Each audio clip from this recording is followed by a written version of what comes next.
Welcome back to the Liz Wheeler Show. Something crazy is going down in the Montana State House. I know that sounds kind of random. What kind of political drama happens in Montana? Not a lot, not usually. But right now, there is a state legislator by the name of Zooey Zephyr, or at least that's the name that this person has, or the name that this person uses to identify themselves. It's actually a biological man who claims to be transgender, now calls himself Zooey Zephyr, and he's created quite a ruckus in the Montana House of Representatives because he opposed a bill. It's Senate Bill 99 for anybody interested. Senate Bill 99 would ban transgender surgeries for children, and that includes not just the surgeries themselves, but also puberty-blocking hormones, cross-sex hormones, any kind of medical surgical transition for minors. Senate Bill 99 had already passed. This is the extra strange part. Senate Bill 99 had already passed in the Montana State House, in the Montana State Senate, and the governor of Montana gave a line item veto to this bill, which means he basically sent it back for edits. He said, yeah, I'll sign this if you address X, Y, and Z. In fact, let's not just call it X, Y, and Z. Let's read what he said. It's Governor Greg Gianforte. He said, as currently written, Senate Bill 99 provides an imprecise definition of male and female. As currently written, the bill does not contemplate treatment for a child requiring a necessary medical procedure because he or she was born with a medically verifiable disorder of sex development. Finally, as currently written, the bill is unclear about public funding restrictions. So, in other words, the governor of Montana wanted restrictions for intersex individuals, which is a legitimate medical condition. It's not a mental condition. It is a physical deformity, essentially, where an individual, it's very rare, an individual is born with at least some of both male and female sex organs, regardless of what the DNA shows here. So this is the background, what's happening in Montana. It's a great bill. I'm glad it passed. I hope that the governor ultimately signs it. But when the governor sent it back to the legislature with these amendments, this transgender representative, Zooey Zephyr, started making a fuss. In fact, this video, you might have seen this on Twitter or on another social network because it went very viral. Zephyr actually told Republicans in the House of Representatives that if they passed this bill, they would have, quote, blood on their hands. Take a look at this.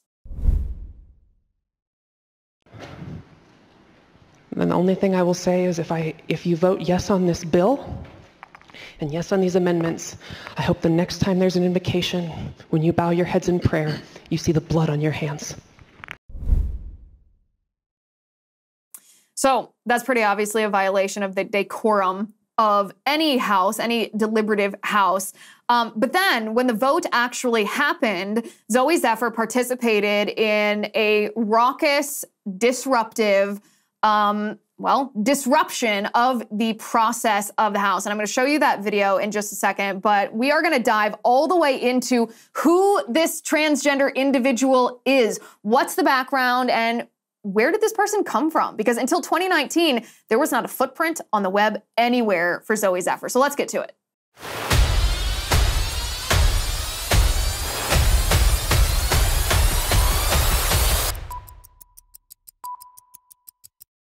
Okay, guys, I want to talk to you about liver health formula. You have got to start taking care of your liver now more than ever because listen to this data. This is the latest data from the American Heart Association. It indicates that adults who have a fatty liver are 3.5 times more likely to have heart failure than those without.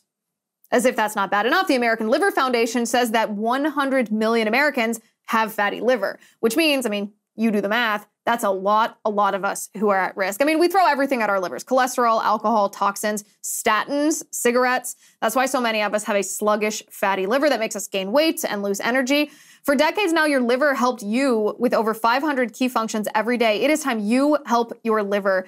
Let me introduce you to Liver Health Formula. I highly recommend it. It's an all-natural supplement which contains 12 clinically proven botanicals that help recharge and protect your liver. It's manufactured right here in the USA and approved by American doctors. You can try Liver Health Formula and receive a free bottle of nano-powered omega-3 to keep your heart healthy too. Try Liver Health Formula by going to getliverhelp.com/Liz and claim your free bonus gift. That's getliverhelp.com/Liz. Getliverhelp.com/Liz. Okay, so the original comment from Zooey Zephyr, blood on your hands, that was the initial violation, decorum violation. This is not permitted in any state legislature, not in Montana, not anywhere to my knowledge, shouldn't be at least. But then Zooey Zephyr participated in a demonstration on the floor of the Montana House of Representatives where he raised up a microphone to amplify the voices of protesters who were in the balcony disrupting this vote. Take a look at this. Clerk, record the vote. Mr. Chair, 63 representatives voted aye, 34 voted no. Ruling of the Speaker has been upheld.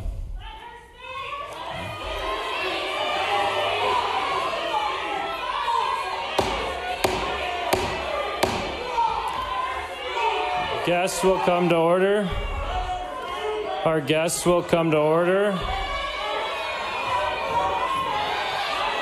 Our guests will come to order. Sergeant of Arms, will you please clear the gallery? Members, will you please go to the side of the chambers? Members, please go to the side of the chambers.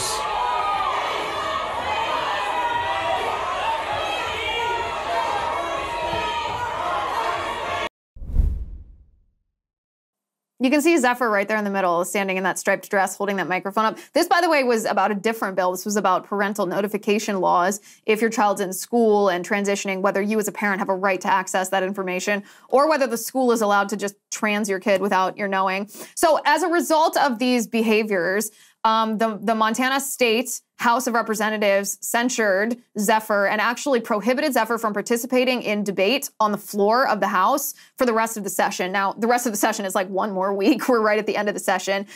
Zephyr's still allowed to vote, not allowed to be on the floor because of disruptive behavior, but still allowed to vote. So not taking away, not disenfranchising the people who voted for this individual. And yet Zephyr is, of course, doing what you would expect and politicizing this. Zephyr said that the Republicans who do control the Montana House are using the idea of decorum as a, quote, tool of oppression. Take a listen to this. And in that hearing, our caucus pleaded with the Republican chair of the Judiciary Committee to not allow certain testimony, to keep decorum. And we were told a lot of people have a lot of opinions on these things. So when I rose up and said, there is blood on your hands, I was not being hyperbolic. I was speaking to the real consequences of the votes that we as legislators take in this body. And when the speaker asks me to apologize, what he is, on behalf of decorum, what he is really asking me to do is be silent when my community is facing bills that get us killed. He is asking me to be complicit in this legislature's eradication of our community, and I refuse to do so, and I will always refuse to do so. I would also say that if you use decorum to silence people who hold you accountable, then in the name of all you are doing is using decorum as a tool of oppression. Additionally, when the speaker disallowed me to speak, what he was doing is taking away the voices of the 11,000 Montanans who elected me to speak on their behalf.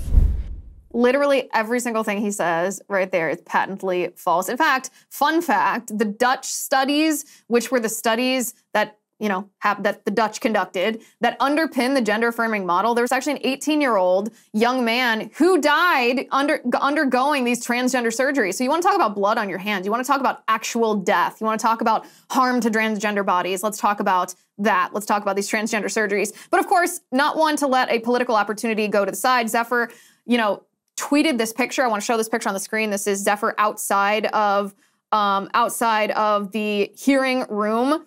Once he'd been expelled or once he'd been censured, he wasn't allowed in there. He sits outside like this. You can see this picture saying, Republicans used a series of procedures to remove every bill from my committees, silencing my constituents beyond what they already voted to do. My constituents elected me to speak on their behalf in committee and on the floor, and stopping me from doing so is anti-democratic.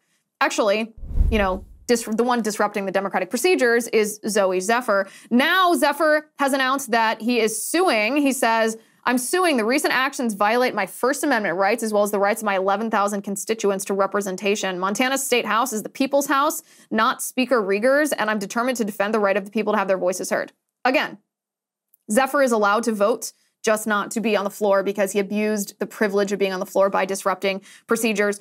All of this to say, this is a very strange thing to be happening in the state of Montana. You wouldn't expect Montana this to be happening in Montana. This is not the stereotype of the type of politics that happens at the state level of Montana. So I think it would behoove us to ask the question, who is this individual? Who is this radical trans activist who is so counter to the views of the people of Montana? Where did he come from? When did he trans? What are his political aspirations?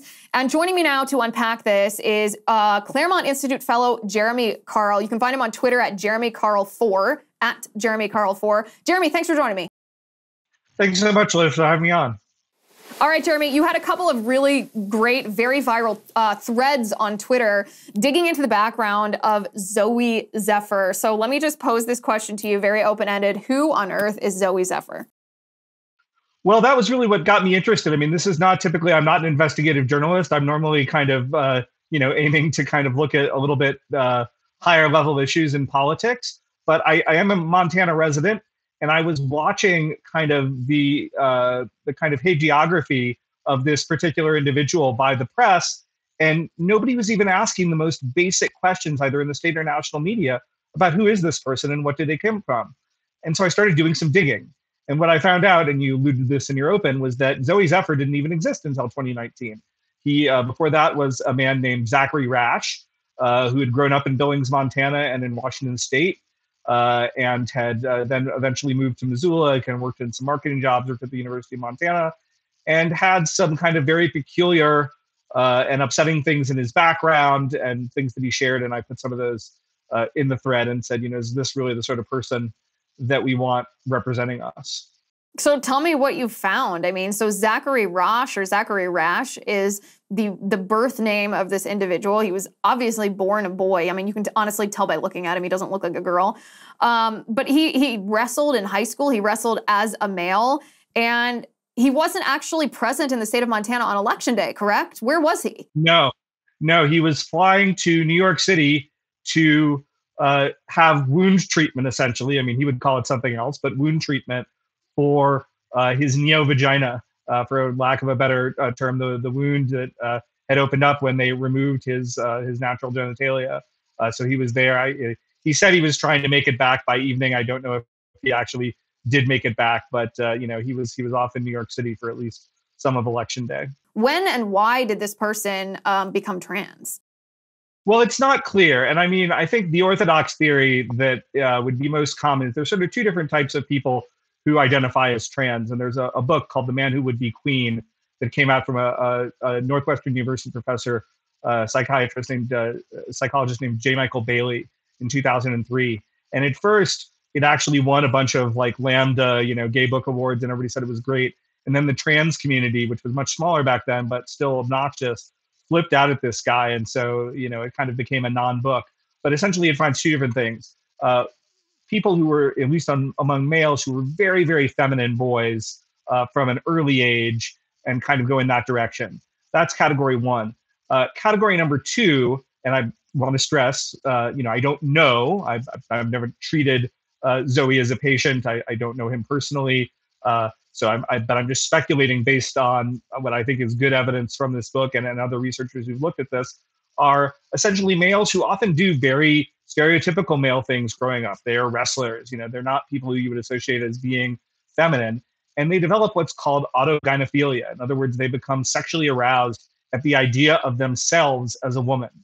And you saw this with the University of Pennsylvania swimmer. This didn't get a lot of attention, but they were later exposed to kind of be in autogynephilia forums. Again, that was a guy who had obviously been very male in his presentation and behavior before, who suddenly decided that they were female. All right, let's talk about ExpressVPN. Everyone's talking about how ChatGPT and artificial intelligence is going to change the world, right? Microsoft, Google, they're all investing heavily in AI for search too. But guess what? They're also the same big tech companies that determine our search results. Only now they get to cut out a whole new layer from the information you see. And my question is, why should they link off to third-party websites in their search results when they can let their robot generate the perfect answer to your question? Mark my words, that is what's going to happen. I don't know about you, but I don't feel confident that I'm going to be served the truth by these search engines using AI, and I hate that. That's why I use ExpressVPN to add a layer of protection between me and big tech. The ExpressVPN app hides my unique IP address on all of my devices. This makes it much more difficult for big tech to identify who I am and match my activity back to me. It's so easy to use too. All I have to do is tap one button on my phone or my computer to turn it on, and that's it. But ExpressVPN doesn't just protect me from big tech, it also encrypts 100% of my online traffic, keeping me safe from hackers and other prying eyes. So stop letting big tech leech on your data freely. Use my expressvpn.com/Liz, my link right now, and you can get an extra 3 months free. That's expressvpn.com/Liz to get protected now. expressvpn.com/Liz. So I think that's part of what's going on. There's some things with video games that I talk about in the thread. And he was part of a video gaming community in a very serious way that had a very serious sex scandals, sex abuse of kids scandal in 2020 in in-person meetings. Again, I'm not suggesting that he may have just been a bystander and totally innocent. He may have been a perpetrator. He may have been a victim. But boy, that's kind of an interesting coincidence and something that if we actually had investigative journalists, they might want to be looking at. He is into some sort of very disturbing anime things. Well, it's not clear to me. I mean, there's so many ways. I mean, there are plenty of follow-up articles for an enterprising journalist to go look at some of this stuff. But there was, I think it involved more than 100 people ultimately who were abused or victimized, who were identified. And Zooey expressed some concern in a Twitter thread before he was elected about feeling bad that he had brought some minors to this thing and sort of told the parents that he would take care of them, and then maybe those minors had been abused. Again, I don't know. I want to stress I don't want to go beyond what I know, but just to say that that's kind of an interesting coincidence that at least would merit some investigation. It was called Super Smash Bros. Was the game, I guess, and he was a really elite player. Like you can find him playing online. He was at that level, and so that was some of the things I put in there.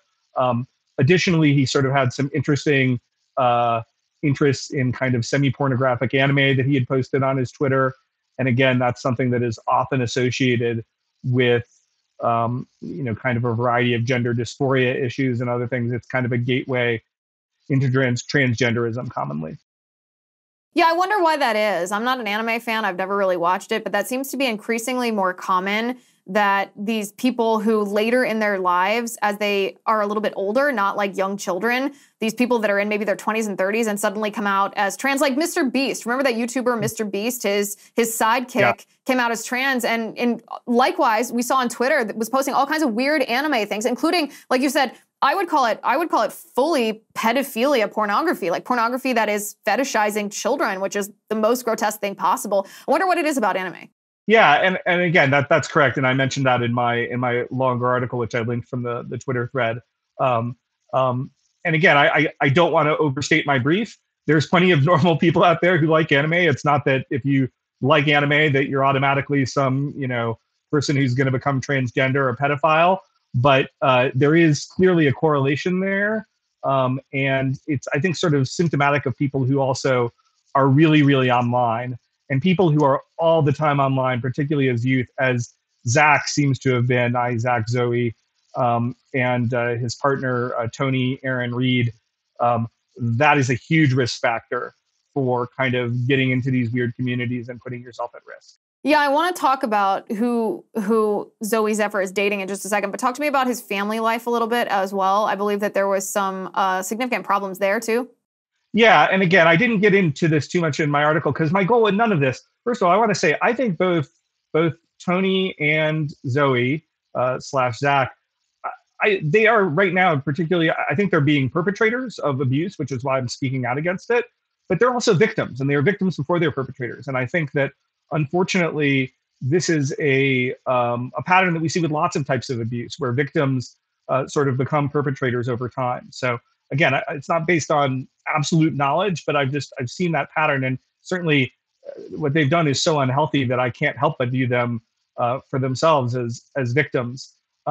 His parents, again, I didn't delve too deeply into this because my goal was truly not to embarrass this person. It was simply to make the facts known. There was a lot of avenues that could be mined by an investigative journalist that I did not go down. I had his parents' names and contact info. I didn't contact the parents because I felt that it would be traumatic for them, and I didn't need to do that to tell the story. But they were conservative Christians, at least according to him.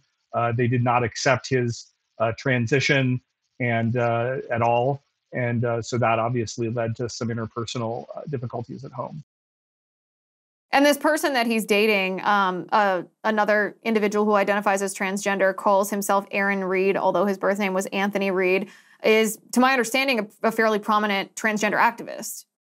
Yes, a very prominent activist, and one who got very aggressive with me on the Twitter thread before I finally blocked Aaron Reed as a person who has some criminal background that is documented, has done some things with drugs, and had kind of put some unsavory things they'd done with drugs and drug dealing in the past on threads, not under their own name, but under a pseudonym that I and many other people were able to connect with them.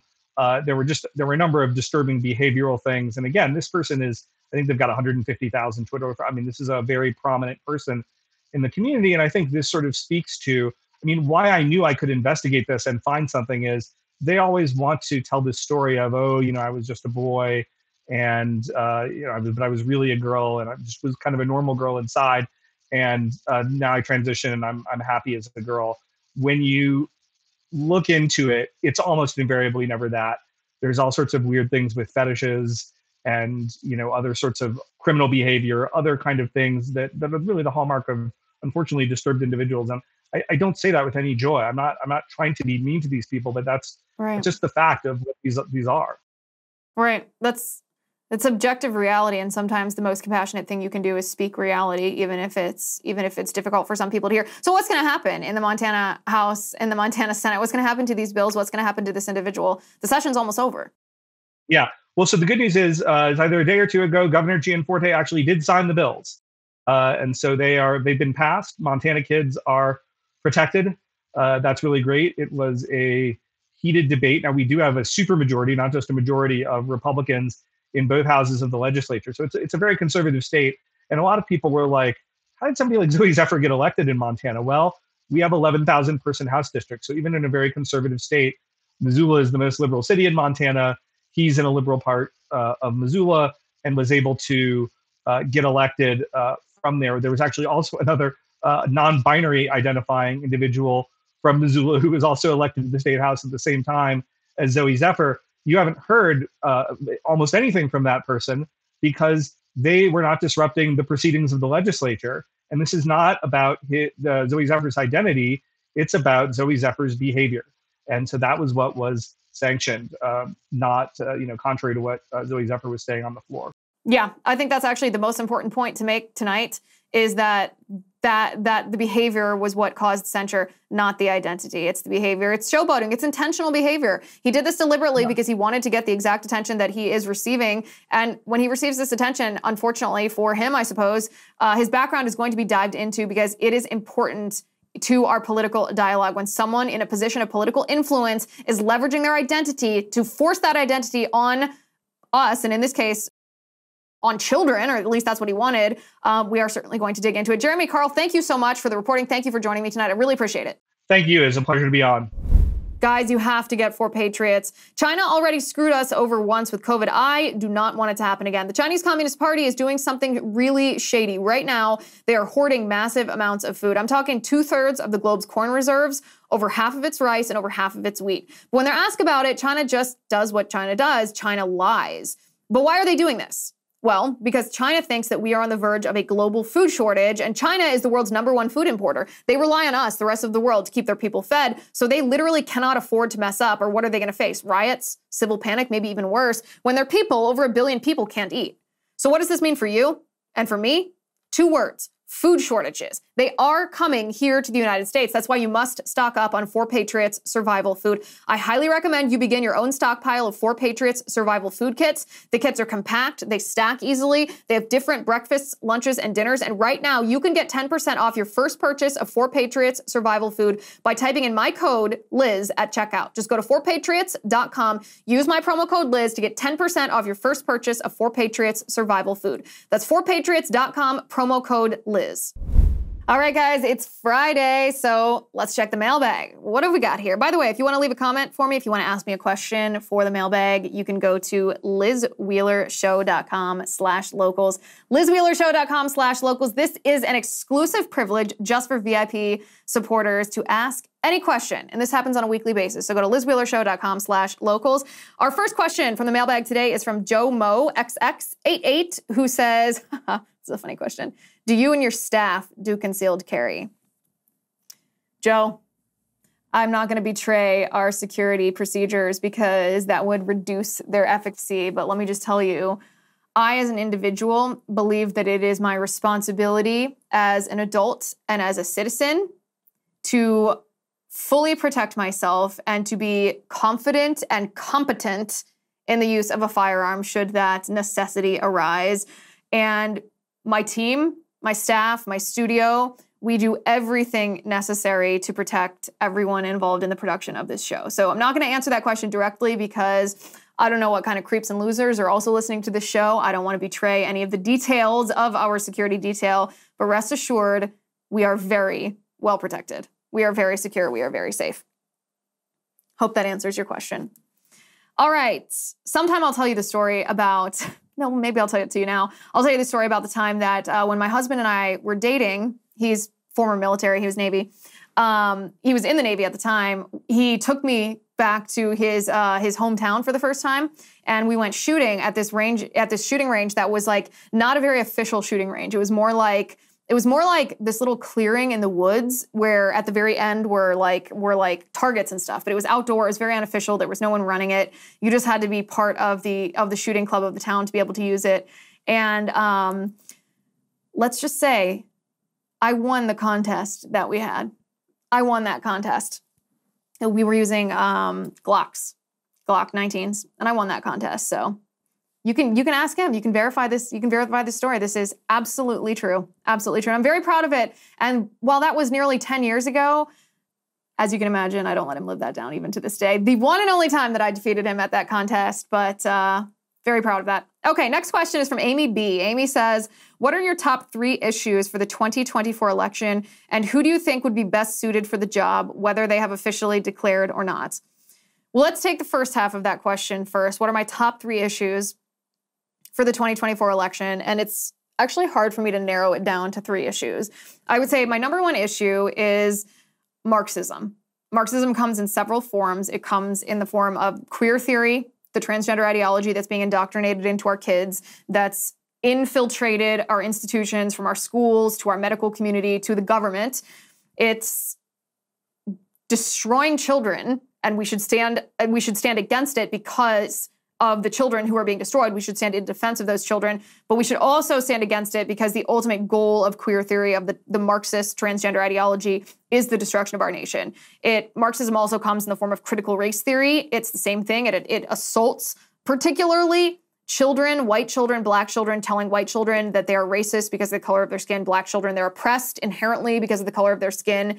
And it calls for revolution. It's supposed to pit one demographic of people against the other in order to agitate for a revolution whose ultimate goal is the destruction of our nation and the imposition of Marxism. We also have Marxist enemies abroad. We have a Marxist ideology that exists within the World Economic Forum, the Klaus Schwabian worldview, that has taken root in our country in the form of ESG metrics and ratings, which is the social credit score system, where companies and businesses are ranked against metrics like sustainability and DEI and corporate citizenship, which just means abortion activism.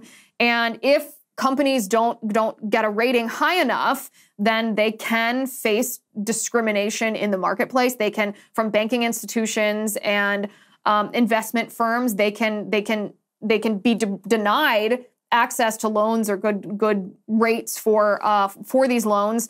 Basically, access to capital, which is necessary for entry and existence in the market. They can face discrimination on that front. It's actually what we're seeing with Anheuser-Busch, right? This company that ostensibly was apolitical, whose consumer base is a very conservative consumer base, and because of pressure from the Human Rights Campaign, actually a subsidiary of the Human Rights Campaign, I think it was called the Corporate Equality or Corporate Equity Index.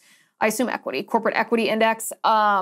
Pressures corporations to take part in transgender activism in order to increase their ESG score. This is all forms of Marxism, right, that are trying to subvert our cultural institutions, which is a very Antonio Gramsci-esque form of Marxism. Marxism is my number one issue in the 2024 election. If politicians and political candidates don't acknowledge the reality of this political enemy that we face, name it as Marxism, understand the different forms that it takes, then we're not going to be able to fight well against this onslaught, this cultural onslaught, and we risk losing our culture. And if we lose our culture, then we will ultimately lose our system of self-governance, our freedom and our liberty and our justice for all. So that's certainly my top issue. My number 2 issue is probably election integrity, because what we saw in 2022 in the midterm elections is that even if people are generally dissatisfied with the president, even Democrats were dissatisfied with Joe Biden, we see inflation, high gas prices, high food prices, which results in people's wages, while technically increasing, their real value is decreasing. Even with this kind of dissatisfaction, we did not see Republicans win in the red wave that was predicted that they would. And I know that there's part of this is the vilification of the Republican name. Part of this is the effective onslaught that the Democrats have pushed on voters, saying if you're a Republican, then you are a white supremacist, you're a racist, you are a homophobe, a transphobe, a xenophobe. They've been very effective in branding the Republican name as being hateful and bigoted and extreme and domestic terrorist. But that's not the only reason that what happened in 2022 happened. It's also not the only reason that Joe Biden won in 2020. Election integrity plays an enormous role in whether or not we even have the capacity to compete with Democrats in 2024. So on 2 fronts, the Republicans need to understand what we're facing. They need to understand that while Republicans prefer election day, we want people to vote in person on one day, and Democrats prefer election season. They want people to vote anywhere they want, at a drop box, at their home, or at a polling place for multiple weeks, if not months.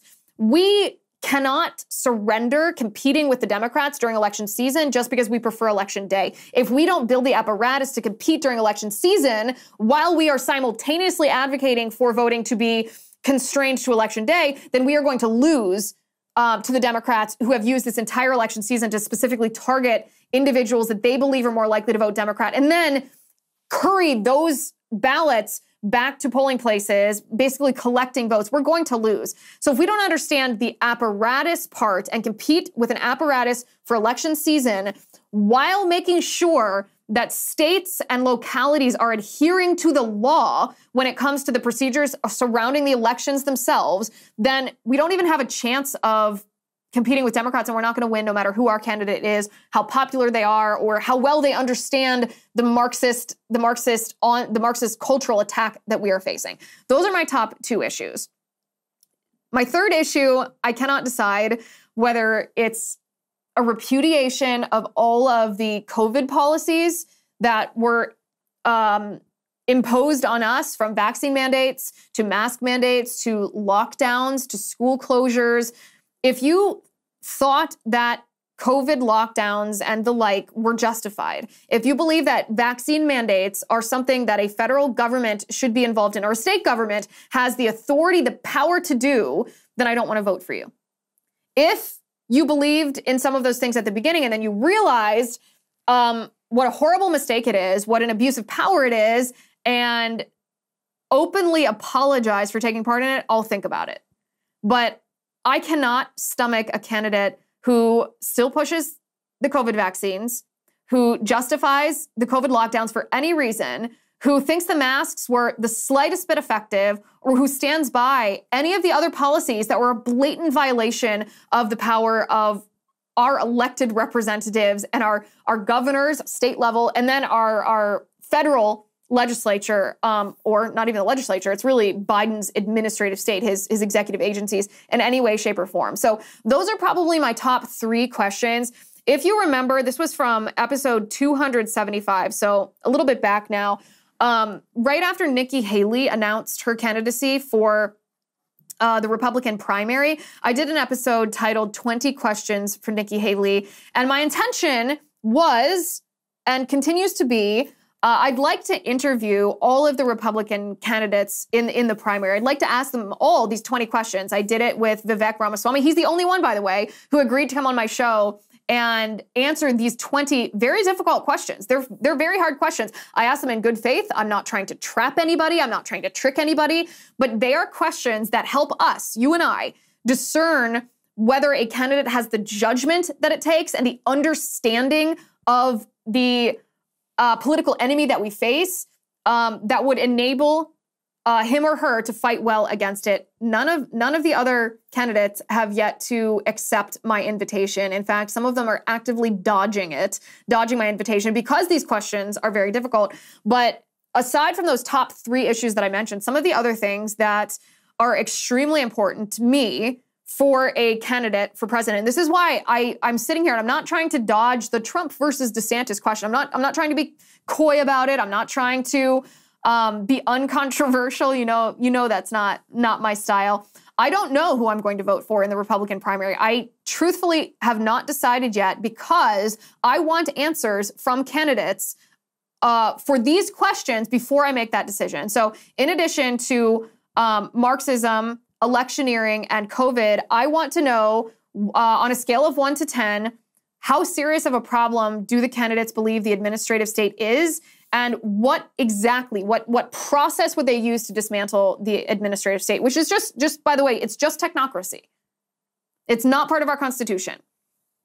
Maybe this comes in a list of what federal agencies you would abolish on day 1 as chief executive. Maybe this comes with a plan for how to fire these deep state swamp creatures that exist in the administrative state. I want to know what the plan is to address the administrative state. I also want to know what each candidate's philosophy is on liberty. Do you believe in absolute liberty? Do you believe in ordered liberty? Do you adhere more to the philosophy of John Locke or the philosophy of Edmund Burke? I want to understand how you make decisions and how you want our society to be, what you want it to be. And so I want to know what your philosophy is on liberty. I also want a definition, a very clear definition of the foreign policy of each candidate. I want to know, are you a protectionist? Are you an interventionist? If not, what do you believe it means when you say America first? What standards do you use when you say I'm only going to get involved if it impacts American interests directly? What are American interests, and at what level do our interests rise to call for us to participate with the use of military force? I want to understand exactly what a foreign policy is for each of these candidates. I also want candidates to talk about Roe v. Wade and the Equality Act and the Respect for Marriage Act, these uncomfortable social issues, marriage and gay marriage and transgenderism and abortion. And I want to hear their detailed thoughts on each of these either laws, pieces of legislation, or topic. I want to know if the candidates would continue to give money to Ukraine. Would you continue that war, or would you cut Ukraine off? Or secret option number 3, would you put strings attached to the money and start bossing Zelensky around the way that we have an absolute right to do since we're giving his money? Would you defund the United Nations and the World Health Organization? Do you think the culture war is important at all? Would you ban TikTok? Can you define ESG? What would you do to fight ESG? These are all things. I know you ask for 3, my top 3 most important things, but I cannot narrow it down to 3 because all of these things are critically, they're pivotal. They're critically important to not only whether we will be able to compete in 2024, but the direction of our country and whether we'll be able to fight back against the left, who right now has captured our institution and is in control of our government. So hopefully that answers your question. CJ H 1997 says, "Hi Liz, do you believe there's a difference between a liberal and a leftist? Dennis Prager talks about this quite a bit, and he says that he believes there are some major differences between liberals and leftists. He says that liberals have done some good, but of course leftists have done absolutely nothing good for society. What is your opinion? Do you agree or disagree?" Certainly, Dennis Prager is correct when he says there's a difference between a liberal and a leftist, right? There are still some people who identify as so-called classical liberals, which I would say is more of a John Lockean view. It's almost closer to a libertarian. Leftists are essentially neo-Marxists. So there's a pretty big difference between what they believe themselves to be or what they believe their agenda is. I do think that so-called classical liberals make a mistake. They profess classical liberalism, but it just doesn't work. And so ultimately the end point of a liberal is going to be leftism. Ultimately, if we embrace, like, I'm trying to think of who's a good example of someone in the Democratic Party right now who is not a radical leftist, but is just a regular old liberal, like Joe Manchin, for example. Joe Manchin just identifies as a Democrat, he just identifies as a liberal, but ultimately, even though he identifies as a liberal, and no, he's not the same as AOC, right? AOC is obviously a Marxist, she's a self-avowed socialist, she's a total crackpot, but even though they probably dislike each other, they certainly have differing, conflicting views. Ultimately, Joe Manchin's views on politics, views on reality will lead to an outcome that AOC likes. Because Joe Manchin's worldview, his liberal worldview, isn't realistic. Joe Manchin's worldview gives power, more power to the government, more power than government deserves, a power that the government will abuse, and tries to socially engineer society, which leads, every single time this has been tried, leads to what AOC wants, which is communism, Marxism, and the ultimate end of that is an authoritarian dictatorship. So yes, liberals and leftists are different. I would call liberals naive and leftists are corrupt and evil, but ultimately, politically, the outcome might just be the same thing. So I would reject being both a liberal and a leftist and just come to the good side. All right, guys, if you want to ask questions for next week's mailbag, just go to lizwheelershow.com/locals. That's lizwheelershow.com/locals, and you can post your question if you are a VIP supporter. Thank you for watching today. Thank you for listening. I'm Liz Wheeler. This is The Liz Wheeler Show.